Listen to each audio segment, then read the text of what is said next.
যে কাজ করতে যত কষ্ট তার ফল কিন্তু তত মিষ্ট হয়। এটা আমার কথা না, বিভিন্ন মনীষীদের কথা। তো তেমনই গৃহিণীদের একটা কাজ, যেমন ছোট মাছ কাটা বাছা করতে কিন্তু খুবই কষ্টকর, ঝামেলার, কিন্তু খেতে কিন্তু খুব বেশি মজা লাগে। আসসালামু আলাইকুম। বাংলাদেশি ব্লগার নার্গিসেনার চ্যানেলে নতুন আরেকটি ডেইলি লাইফস্টাইল ব্লগ দেখার জন্য আপনাদের সবাইকে আরও একবার স্বাগত জানাই। আশা করছি আমার প্রিয় আপু ভাইয়ারা যে যেখান থেকে ভিডিওটি দেখছেন বা দেখছেন না, সকলেই ভালো আছেন, সুস্থ আছেন। আলহামদুলিল্লাহ, আপনাদের সবার দোয়ায় ভালোবাসায় পরিবার নিয়ে আমিও বেশ ভালো আছি। বেশ কয়েকদিন তো গরম গেল, মাঝখানে কিন্তু বেশ ঝড়ও হয়ে গেল। তো আমার বেলি ফুল গাছে ফুল ফুটেছিল একটা দুইটা করে, অনেকগুলো ফুল। তো ঝড়ের মধ্যে সেই ফুলগুলো না আজ কেমন ঝরে গিয়েছে। তো নিচে যে টবটা ছিল সেই টবের মধ্যেই পড়েছে। তো আমিও সকালবেলা কিন্তু সেই ফুলগুলো কুড়িয়ে ভাবলাম যে কোনো পানির মধ্যে পাত্রে রেখে দেব। পরে আবার ভাবলাম না, গাছের গোড়ার মধ্যে রেখে দেই, তো সেগুলো পচে গাছের গোড়াতেই সার হবে। তো কিছুক্ষণ ফুলগুলো হাতের মধ্যে কুড়িয়ে নিয়ে সেগুলোর একটু সেই শৈশবের স্মৃতিচারণ করলাম। হাতের মধ্যে ফুল রাখতে বেশ ভালোই লাগছিল। আর ঘ্রাণ সে তো আর বলার অপেক্ষাই থাকে না। সন্ধ্যার সময় তো পুরো বাড়ি আর এই এরিয়াটাকে মোমো করে তোলে। তো এখন ফুলগুলোকে গাছের গোড়ায় দিয়ে দিচ্ছি। এরপরে আর কোনো ফুটেজ নিতে পারিনি, খাওয়া দাওয়া শেষ করে চলে গিয়েছিলাম অফিসে। আর এটা এখন অফিস থেকে আসার পরে কয়টা সেটা তো সময় দেখলেই বুঝতে পারবেন। তো বিকেল প্রায় 4টা বেজে গিয়েছে। তো এখন আমি আমার ড্রেসিং টেবিলের কর্নারটা একটু পরিষ্কার করে নিব। বেশ কয়েকদিন থেকে পরিষ্কার করে হচ্ছে না। বেশ কয়েকদিন বলতে মাত্র 3 দিন হলো কিন্তু এই সাইডটা তেমন পরিষ্কার করতে পারিনি। আর কেমন ধুলা জমে গিয়েছে দেখতেই পেলেন। এখন যেহেতু গরম, তো জানালা দরজা তো খুব বেশি খোলা থাকে, সেজন্য ধুলাগুলো মনে হয় প্রবেশ করার আরও বেশি সুযোগ পেয়ে গিয়েছে। তো প্রচণ্ড ধুলা পড়েছে সব জায়গাতেই। তো এখন একটু ড্রেসিং টেবিলটা পরিষ্কার করে নেব, শুধু এই সাইডটা পুরোটাই পরিষ্কার করব না, কারণ অফিস থেকে এসে এত কাজ করতে ভালো লাগে না। আর এই যে এই ফুলটার মধ্যে অনেক ধুলা জমে গিয়েছিল, তো এই ফুলটার মাথাটা না ভেঙে গিয়েছিল।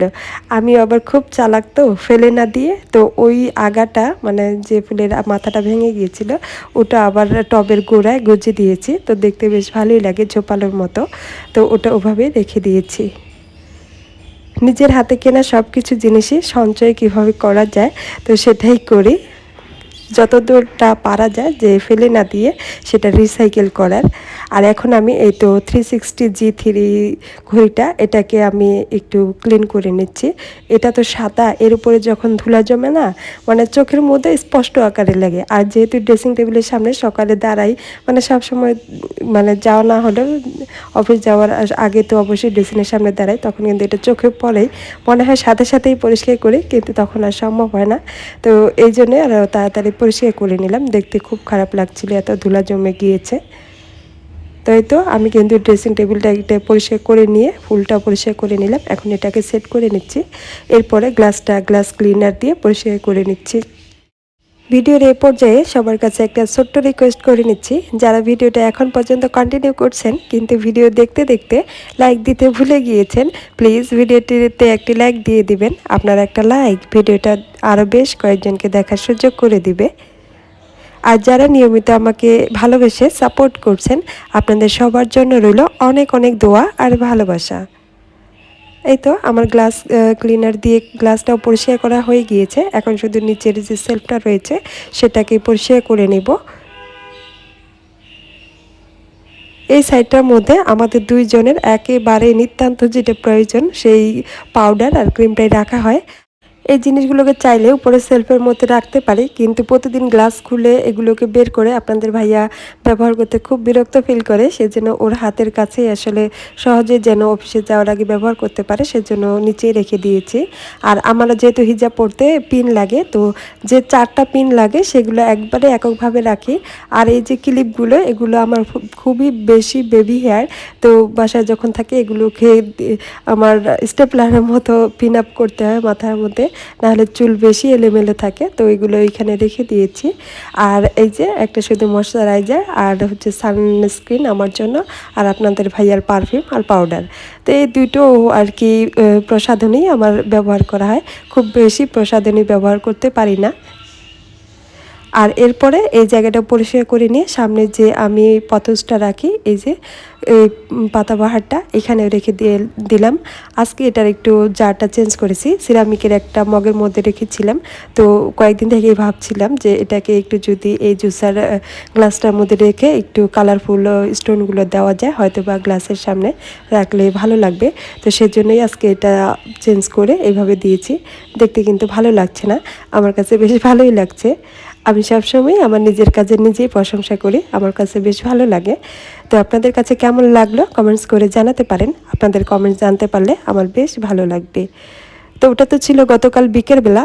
তারপরের দিন রাতের বেলা আর কোনো ফুটেজ নেই, কোনো কাজ যেগুলো করেছি সেগুলো তো অফ ক্যামেরাতেই। এটা পরের দিন শুক্রবার, বৃহস্পতিবার আর শুক্রবারে 2 দিনের কাজকর্ম নিয়েই আমার ভিডিওটা সাজানো। তো সকালবেলা মা রান্নাবান্না করেছেন, রেডিমেড খাবার খেয়েছি। আর এরপরে মাকে বললাম একটু পায়েস রান্না করব। তো দুধ বের করে দিয়েছি, মা অলরেডি পায়েস বসিয়ে দিয়েছে। তো আমি একটু এসে হেল্প করছিলাম, মা ডাকছিলেন তাই। তো এখানে একটু কিশমিশ দিয়ে দিলাম। আর এদিকে কিন্তু পায়েসটা হয়ে গিয়েছে। আর পায়েসটা ঠান্ডা হওয়ার পরে আমি একটু সাজিয়ে নিয়েছি। আজকের দিনটা আসলে স্পেশাল, কারণ আমার পার্সনটার জন্য। তো সেজন্য একটু রান্না বান্না করব।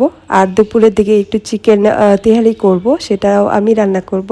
আর এদিকে আপনাদের ভাইয়া গিয়েছিল একটু নিচে, তো ওখানে পেয়েছে এই যে ছোটো মাছ, সেগুলো হাফ কেজি নিয়ে এসেছিল। তো এটা দেখে সে তো খুব পছন্দ করে, এজন্য মা আবার পাঠিয়ে দিয়েছে। আমারও শরীরটা কিন্তু খুব বেশি ভালো নেই, মারও একটু শরীর ঠান্ডা ঠান্ডা। তো এজন্য আমি অল্প আনতে বলেছিলাম। তো মা তো জানে তার ছেলে খুব পছন্দ করে, আর আমিও বেশ পছন্দ করি, সেজন্য আবার পাঠিয়ে দিয়ে আরও মাছ নিয়ে আসিয়েছেন। তো এদিকে আমার মা, দাদি শাশুড়ি, দাদিমা সবাই কিন্তু মাছ কাটতে বসে পড়েছি। আর এখানে যে সমুদ্রের যে চান্দা মাছগুলো রয়েছে ওগুলোও 1 কেজি নিয়ে এসেছে। তো এগুলোকে এখন কেটে ধুয়ে নিব। আর এদিকে আমাদের মাছগুলো কিন্তু ধুয়ে নেওয়া হয়ে গিয়েছে। তো এগুলোকে এখন ফ্রিজে রেখে দিব। মাছগুলো যেহেতু নরম হয়ে গিয়েছে, তো যত তাড়াতাড়ি সম্ভব 3 জনে মিলে ধুয়ে নিলাম। আর এগুলো এখন ফ্রিজে রেখে দিচ্ছি। প্রত্যেকটা কাজেই কিন্তু সবাই মিলে আমরা কাজ করি। আপনাদের ভাইয়াও কিন্তু হেল্প করবে, কারণ ফ্রিজে রাখার দায়িত্বটা তারই সবসময়। আর এদিকে আমি চলে এসেছি এখন দুপুরে রান্নার জন্য। বললাম আমি আজকে চিকেন তেহারি করব।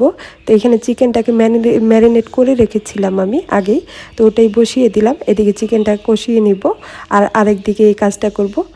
তো চিকেনটা এদিকে ম্যারিনেট করে রাখার পরে একটু কষিয়ে নিচ্ছি। চিকেন কষাইতে দিয়ে তারপরে আমি যে মাছ যে রেখেছি সেই মাছটাকে আবার ম্যারিনেট করে রাখবো। তো মাছ ভাজার জন্য, কারণ তেহারি বা পোলাওর সাথে একবারে কড়কড়া ভাজাটা আপনাদের ভাইয়া খুব পছন্দ করে, আমারও শীতের সময় বিশেষ করে ভালো লাগে। তো পোলাও বা তেহারির সাথে সে খেতে পছন্দ করে বিধায় আজকে এই আর টাটকা টাটকা ভাবলাম একটু ভেজে দেই। তো এখানে একটু মাছগুলোকে নিয়ে নিয়েছি, এটার মধ্যে হলুদ, মরিচ, লবণ সব আর দিয়ে আর একটু দিব কর্নফ্লাওয়ার, সব কিছু দিয়ে মেখে রেখে দিব। মসজিদ থেকে আসার পরে এই কাজটা কিন্তু করবে আপনাদের ভাইয়া, মানে ভাজাভাজির কাজটা আমি সে ধুয়ে একটু গুছিয়ে দিচ্ছি আর কি। মাছ যখন একবার এরকম ড্রাই ফ্রাই করে খাই আমরা, তখন কিন্তু এই মাছ ভাজাটা আপনাদের ভাইয়া করে, আমি শুধু রেডি করে দেই। দুইজনকে ভালোবেসেই, সংসারকে ভালোবেসেই কিন্তু আমরা সব কাজে দুইজনকে সাহায্য করি।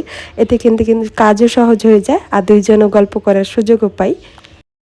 মাছটার মধ্যে আমি কিন্তু লেবুর রসও দিয়েছি, বলতে ভুলে গিয়েছি। তো লেবুর রস দিলে হয় কি, মাছটার মধ্যে একটা সুন্দর স্মেল আসে আর মাছটাকে সফট করে। তো এখন আমি মাছটাকে ভালোভাবে মেখে এক সাইডে রেখে দিব। আর চুলার মধ্যে যে চিকেন বসিয়েছি সেটাকে দেখি কি অবস্থা। তো চুলার মধ্যে চিকেনটা কিন্তু অলরেডি কষানো হয়ে গিয়েছে। আর এখন আমি চাল দিয়ে ভালো করে ভেজে তারপর এটাকে দমে দিয়ে দিব। তো এখন আমি চাল দিয়ে দিচ্ছি, মাংসটা আর উঠিয়ে রাখলাম না, মাংস থাকা অবস্থায়, মাংস একটু কম তো একসাথে এটা চালের পানির সাথে অ্যাডজাস্ট হয়ে যাবে। তো এখন চাল দিয়ে ভালোভাবে একটু মেখে নিচ্ছি নেড়ে চেড়ে, তারপরে আমি পানি দিয়ে দিব। আমি জানি না এখন পর্যন্ত আমার ভিডিওটা আপনি কন্টিনিউ করছেন কি না। যদি ভিডিওটা আপনি এখনও কন্টিনিউ করে থাকেন, ভিডিওটি দেখতে দেখতে কোনো অংশ যদি ভালো লেগে যায়, ভালো লাগা থেকেই আপনার খুব মূল্যবান একটা মতামত আশা করব আপনি কমেন্টস বক্সে রেখে যাবেন, কারণ আপনাদের কমেন্টস পড়তে সবসময় আমার অনেক বেশি ভালো লাগে। আর নতুন নতুন ভিডিও তৈরি করতে অনেক বেশি ইন্সপায়ার্ড হই। আর এই তো এখন আমি পানি দিয়ে দিচ্ছি চালের মধ্যে। আমি কিন্তু কোনো গরম পানি দিচ্ছি না, কারণ এটা আমাদের বাড়ির চাল তো খুবই ছোট। গরম পানি দিলে সেটা দেখা যায় যে চালটা আর ভাত ফুটানোর যে ব্যালেন্সটা সেটা আমি ঠিক করতে পারি না, এজন্য ঠান্ডা পানি দিই।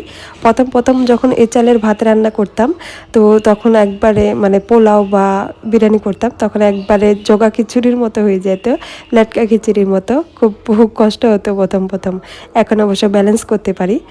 আর মসজিদ থেকে আপনাদের ভাইয়া চলে এসেছে, আসার পরে কিন্তু সে মাছ ভাজতে লেগে পড়েছে। এর ফাঁকে কিন্তু আমার যে বিরিয়ানিটা অলরেডি তেহারি হয়ে গিয়েছে, দমে দিয়েছি। আর আমি কিন্তু গোসল নামাজ শেষ করে আবার এই তো চুলার কাছে চলে এসেছি। আপনাদের ভাইয়া এখন এটা একে একে ভেজে নিচ্ছে, আর আপনাদের সাথে একটু শেয়ার করছি।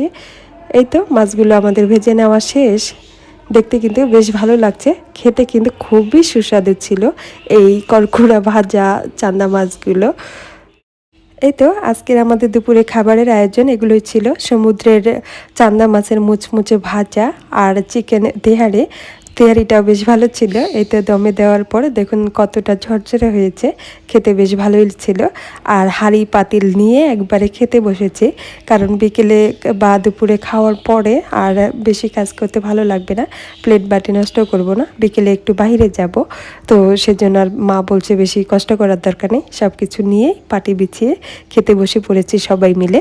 খেতে খেতে সবার কাছ থেকে বিদায় নিচ্ছি। সবাই ভালো থাকবেন, সুস্থ থাকবেন।